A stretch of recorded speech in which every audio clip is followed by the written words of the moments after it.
আজকের এই ভিডিওতে সম্পূর্ণ পার্ট বাই পার্ট খুলে দেখাবো এই Lenovo ব্র্যান্ডের এয়ারপডসটি। এর আগের একটি ভিডিওতে সম্পূর্ণ ইনটেক একটি প্যাকেট আনবক্সিং করে আপনাদের দেখিয়েছিলাম এবং সম্পূর্ণ রিভিউ দেওয়ার চেষ্টা করেছিলাম কত ঘন্টা ব্যাকআপ পাওয়া যায়, অর্থাৎ মোট কত ঘন্টা আমরা আসলে এই এয়ারপড দুটি ব্যবহার করতে পারবো এবং কতবারে সেই জিনিসটি ব্যবহার করতে পারবো।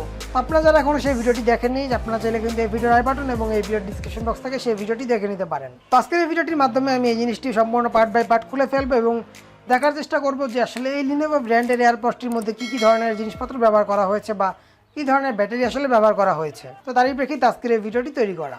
আর এছাড়াও কিন্তু আমার এই চ্যানেলে অনেক গ্যাজেটের আনবক্সিং ভিডিও রয়েছে, আপনারা চাইলে সেই ভিডিওগুলো কিন্তু দেখে নিতে পারেন। তো চলুন আজকের এই ভিডিওটি শুরু করা যাক, দেখা যাক কী ধরনের জিনিসপত্র আমরা পাই। তো প্রথমে আমি একটি এয়ারপডস খোঁজা নেওয়ার চেষ্টা করব। তো এই পাশে আসলে সবগুলো ক্লিপ সিস্টেম যেহেতু রয়েছে, যার প্রেক্ষিতে আমি জাস্ট এই পাশ দিয়ে চাপ দিয়ে আসলে জিনিসটি খোঁজা নেওয়ার চেষ্টা করব। তো আমি পাশ থেকে চাপ দিচ্ছি, দেখতে পাচ্ছেন কিন্তু খুলে গিয়েছে, অর্থাৎ এই উপরে বক্সটি খুলে গিয়েছে। তো খোলার সঙ্গে সঙ্গে দেখতে পাচ্ছি ভিতরের অংশে একটি ব্যাটারি দেখা যাচ্ছে এবং এই পাশে রয়েছে আসলে একটি মাউথ, যে মাউথের মাধ্যমে ভয়েস রিসিভ করে, অর্থাৎ ফোনে কথা বলার ক্ষেত্রে। তো আমি ব্যাটারিটি আসলে আগে উঠিয়ে নেওয়ার চেষ্টা করছি। আমি ফাইনালি সম্পূর্ণ ব্যাটারিটি উঠিয়ে নিলাম এবং ভিতরের অংশে রয়েছে সার্কিটটি। এটি আসলে মাউথ নয়, এটি হচ্ছে আসলে একটি ম্যাগনেট। আমি আপনাদের একটু ভালোভাবে দেখানোর চেষ্টা করছি, দেখতে পাচ্ছেন। তো এই ম্যাগনেটটি মেবি ব্যবহার করা হয়েছে যখন আমরা এই জিনিসটি ভিতরের অংশে ঢুকিয়ে রাখি, অটোমেটিক যেন নিচের দিকে টান দিয়ে নিয়ে নেয়। তো সেই বিষয়টির জন্যই আসলে এখানে এই ম্যাগনেটটি ব্যবহার করা হয়েছে, যেন নিচের দিকে আসলে চার্জিং ডকটির ভিতরে টান দিয়ে নিয়ে নেয়, এরকম একটি ব্যাপার। এবং এই ব্যাটারিটি যদি আমি আপনাদের ভালোভাবে দেখানোর চেষ্টা করি, তারপরে নিশ্চয়ই লাইনটাতে দেখতে পাচ্ছেন 3.7 ভোল্ট এবং 40 mAh একটি ব্যাটারি, অর্থাৎ 40 মিলিঅ্যাম্পিয়ারের একটি ছোট্ট ব্যাটারি, যে ব্যাটারিটির মাধ্যমে এই একটি এয়ারপড চলে। আর এখানে রয়েছে মূলত স্পিকারটি। তো এই পাশ থেকে আমি এই জিনিসটি খুলে নেওয়ার চেষ্টা করব। তারই প্রেক্ষিতে আমি ইন্ডিকেটারটি ব্যবহার করছি। তো এই জিনিসটা আসলে লাগানোর সময় আঠাও ব্যবহার করেছিল, যারই প্রেক্ষিতে খুলতে কিছুটা সময় নিতে হচ্ছে। তো ফাইনালি আমি জিনিসটি সম্পূর্ণ খুলে ফেলতে পেরেছি, দেখতে পাচ্ছেন। যে জিনিসটা আমি বলছিলাম যে আঠা ব্যবহার করা হয়েছে, আমি যদি আপনাদের স্পষ্টভাবে দেখানোর চেষ্টা করি, দেখতে পাচ্ছেন এই রশির মতো দেখা যাচ্ছে, সবগুলো কিন্তু আঠা। যেটা আমি সম্পূর্ণ জিনিসটিকে টেনে বের করেছি, যারই প্রেক্ষিতে এই আঠাটি এরকমভাবে আসলে দেখা যাচ্ছে, রশির মতো ধরে রেখেছে, এরকম একটি ব্যাপার। আর এই সম্পূর্ণ সার্কিটটি আসলে খুলবে না যতক্ষণ পর্যন্ত না আমি এই স্পিকারটি এবং এই ব্যাটারিটি আলাদা করব, কারণ পুরো সার্কিটটি আসলে বের হয়ে আসছে, দেখতে পাচ্ছেন। তো আমি এভাবেই দেখি কতটা বের করে নেওয়া যায়। তো মোটামুটি আসলে এতটুকু পর্যন্ত বের করা গিয়েছে, এর বেশি আসলে বের হচ্ছে না। আর এই পাশে এই ছিদ্রটি থাকার কারণ হচ্ছে যেহেতু আসলে এটি একটি টাচ এয়ারপড, যার প্রেক্ষিতে টাচ করার মাধ্যমে সম্পূর্ণ ডিভাইসটিকে কন্ট্রোল করতে হয়। আর এখানেই রয়েছে টাচ সেন্সরটি, বাট সম্পূর্ণটি আসলে ভালোভাবে দেখা যাচ্ছে না। তো যাই হোক, আমি পার্টটি মোটামুটি আবার পুনরায় আগের মতো লাগিয়ে রাখছি। তো এই ছিল মোটামুটি একটি স্পিকার বক্স। তো সেম একই জিনিস রয়েছে এই স্পিকার বক্সটির মধ্যেও। তো এই জিনিসটি আমি আপাতত খুলছি না, তার আগে আমি চার্জিং ডকটি খুলে নেওয়ার চেষ্টা করব, দেখব এই চার্জিং ডকটির ভিতরে আসলে কী ধরনের জিনিস ব্যবহার করা হয়েছে। তো ওই পাতলা ইন্ডিকেটারটি সাহায্যে আসলে কাজ করা যাবে না, মানে মোটা ইন্ডিকেটারটি প্রয়োজন হবে, কারণ এই পাশটাতে অনেক হার্ডভাবে লাগানো। তো এই পাশ দিয়ে আসলে একটি লক খুলে নিয়েছি, বাট এখন সামনের অংশ মেবি একটি লক রয়েছে, তো সেই জিনিসটি খুলতে হবে। আসলে ইন্ডিকেটারটি ভেঙে গিয়েছে, প্রচণ্ড হার্ডভাবে লাগানো হয়েছে এবং আমার এই জিনিসটি আসলে কিছুটা ক্ষতিগ্রস্ত হয়েছে, বাট আমার হাতটা তো আসলে কাটেনি। এটি আসলে ভাগ্যের ব্যাপার, দেখতে পাচ্ছেন এই পাশ দিয়ে একটি দাগ পড়ে গিয়েছে এবং এই পাশ দিয়ে আসলে অবস্থা খারাপ হয়ে গিয়েছে, আর এই পাশ দিয়ে তো কিছুটা হয়েছে। তো শুধুমাত্র আপনাদের জন্যই কিন্তু আমার এই নতুন জিনিসটি সম্পূর্ণ নষ্ট করে ফেলতে হচ্ছে। আপনারা অবশ্যই আমার এই ভিডিওটি একটি লাইক দিয়ে দিবেন। তো আমি এবার একটি স্ক্রু ড্রাইভার আসলে ব্যবহার করছি।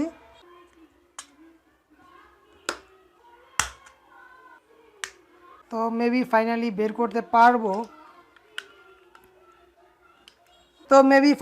করতে পারবো। দেখতে পাচ্ছেন জিনিসটিকে আসলে প্রচুর পরিমাণ স্কেচ পড়ে গিয়েছে, যেহেতু আসলে অনেকটা প্রেশার দিয়ে খুলতে হয়েছে। জিনিসটি আসলে খুবই শক্তভাবে লাগানো ছিল। তো যাই হোক, ফাইনালি আমি জিনিসটি খুলতে নিতে পেরেছি এবং সম্পূর্ণ জিনিসটি বের হয়ে গিয়েছে, দেখতে পাচ্ছেন চার্জিং ডকটি সম্পূর্ণ আলাদা হয়ে গিয়েছে।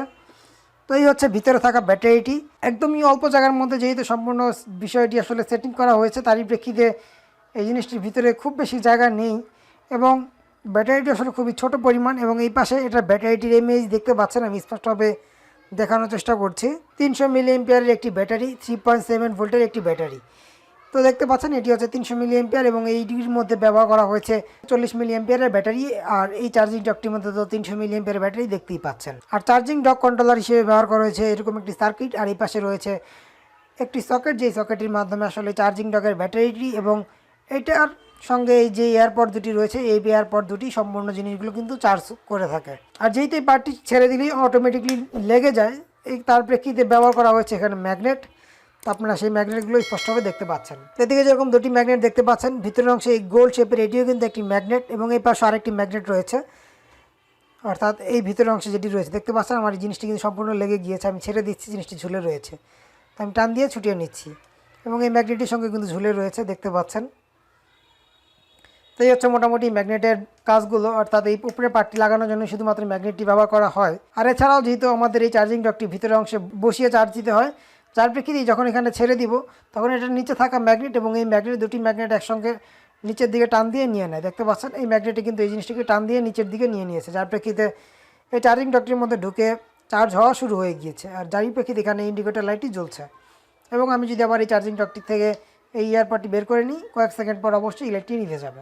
আর এই জিনিসটির এবার আমি আপনাদের এই সার্কিট বোর্ডটি আসলে খুলে দেখাবো, অর্থাৎ সার্কিট বোর্ডটি খুললে ভিতরে দুই পাশে থাকা দুটি পিনও সম্পূর্ণ বের হয়ে আসবে। তো তারই প্রেক্ষিতে আমি সার্কিট বোর্ডটি এখন এই ডিভাইসটি থেকে খুলে নিচ্ছি। তো দুটি স্ক্রুপের সাহায্যে আসলে পুরো সার্কিট বোর্ডটি এখানে বসানো রয়েছে। আমি একটি স্ক্রুপ খুলে ফেললাম, এবার অপোজিটে থাকা স্ক্রুপটি খুলে নিচ্ছি। তো অলরেডি দুটি স্ক্রুপই খোলা হয়ে গিয়েছে। এবার যদি আমি এই সার্কিট বোর্ডটি উঠিয়ে নেওয়ার চেষ্টা করি, আমি আপনাদের ভালোভাবে দেখানোর চেষ্টা করছি। তো আমি সার্কিট বোর্ডটি সম্পূর্ণ উঠিয়ে নিচ্ছি। দেখতে পাচ্ছেন এখানে আসলে দুটি মোট 4টি পিন রয়েছে, যে 4টি পিনের মাধ্যমে কিন্তু এয়ারপডস দুটিতে চার্জ ইনপুট হয়। আর এই সার্কিটের সঙ্গে আসলে দুটি কেবলের কানেকশন দেখতে পাচ্ছেন, অর্থাৎ এই ব্যাটারির নেগেটিভ এবং পজিটিভ সেই দুটি কেবলই কিন্তু এই চার্জিং বোর্ডটির সঙ্গে লাগানো রয়েছে। আর এখানে রয়েছে টাইপ সি একটি পোর্ট, যেই পোর্টটির মাধ্যমে এই ব্যাটারি এবং এটার ভিতরে থাকা দুটি চার্জিং এয়ারপডই চার্জ নেয়। তো এই ছিল মোটামুটি আজকের এই পোস্টমর্টেম ভিডিও। দেখতে পাচ্ছেন আপনাদের দেখানোর জন্য শুধুমাত্র আমার এই নতুন জিনিসটিকে রিস্ক নিয়ে সম্পূর্ণ জিনিসটি আসলে খুলেছি এবং অনেকটা স্কেচও পড়ে গিয়েছে, যার প্রেক্ষিতে কিন্তু এটার নতুন যে বিষয়টি সেই লুকটি কিন্তু আর এখন নেই। দেখেই মনে হবে যে পুরানো বা ঘষা মাজা অনেক দিন আগের একটি জিনিস, যেহেতু আসলে অনেকটা কষ্ট করে জিনিসটিকে খুলতে হয়েছে। তো তারই প্রেক্ষিতে বলবো অবশ্যই একটি ভিডিওতে লাইক দিয়ে দিবেন। চ্যানেলে নতুন এসে থাকলে অবশ্যই চ্যানেলটিকে সাবস্ক্রাইব করে চ্যানেলটির সঙ্গেই থাকবেন এই জাতীয় ভিডিও আরও পেতে চাইলে। আর এছাড়াও কিন্তু আমার এই চ্যানেলে আসলে এই ধরনের আরও অনেকগুলো ভিডিও রয়েছে, আপনারা চাইলে সেই ভিডিওগুলো দেখে নিতে পারেন এই ভিডিওর আই বাটন এবং এই ভিডিওর ডিসক্রিপশন বক্স থেকে। তো আজকের এই ভিডিওটি এখানেই শেষ করছি। ভালো থাকবেন সবাই, আল্লাহ হাফেজ।